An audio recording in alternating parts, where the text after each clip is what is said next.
Ce n'est pas l'autorité qui fait loi, c'est la vérité qui fait la loi. La loi naturelle est un ordre de raison, et c'est avec raison que nous pouvons et que nous devons la promulguer. Ce que je viens de vous dire est en fait la définition même de la doctrine sociale de l'Église. Ce sont des principes à mettre en pratique, des valeurs à respecter, à défendre et à aimer. C'est une doctrine, donc c'est un enseignement qui ne dissocie pas le social du religieux. Devant l'athéisme virulent, notre devoir à tous est de défendre cette doctrine.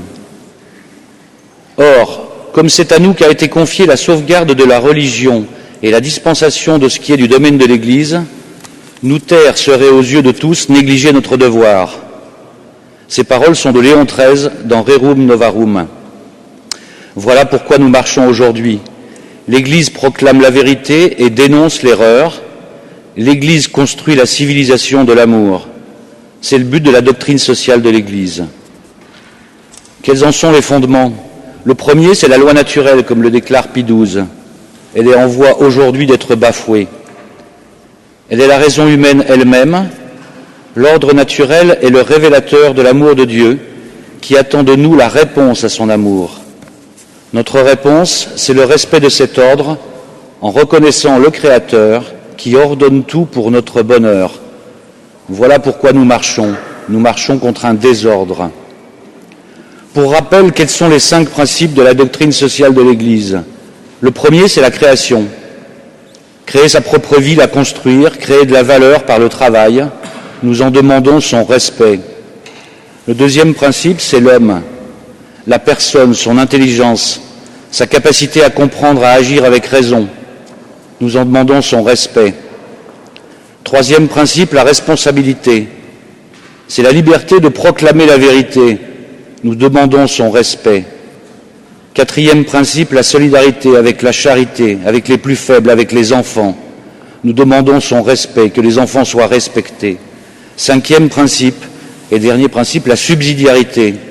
Le service du bien commun, la justice. Nous demandons aujourd'hui son respect.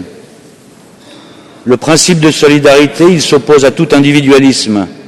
Le principe de subsidiarité s'oppose à tout totalitarisme et collectivisme. Voici pourquoi nous marchons aujourd'hui. Alors au-delà de ces propos et de nos valeurs, sachons avec courage, avec audace, comme l'a dit Cécile, affirmer nos convictions et notre foi, tout en acceptant ceux qui, pour d'autres motivations, marchent à nos côtés aujourd'hui. Respectons-les sans pour autant partager leurs choix. Nous représentons en tant que chrétiens ce à quoi des non-chrétiens peuvent être très sensibles.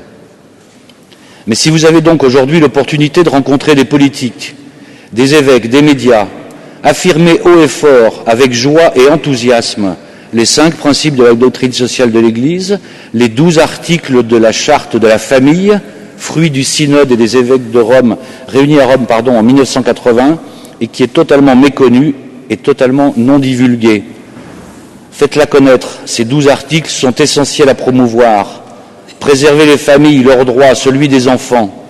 Préserver le mariage en tant qu'institution qui garantit l'avenir et le bonheur.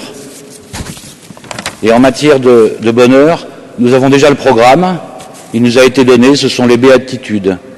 Ne sont-elles pas le chemin vers la perfection ? Nous ne pouvons donc réussir que si nous n'avons pas la volonté de gagner, donc on l'a. Pour toutes ces raisons, nous marchons ensemble aujourd'hui. Et pour conclure, je ne peux qu'associer le Père Dorn, fondateur de la famille missionnaire de Notre-Dame, qui nous a laissé un directoire, programme de vie, chemin de sagesse et de sainteté conjugale qui promeut la vie de famille. Esprit de pureté, esprit de pauvreté, esprit missionnaire, nous le sommes tous aujourd'hui. Nous sommes tous en mission aujourd'hui. Il est sûrement avec nous.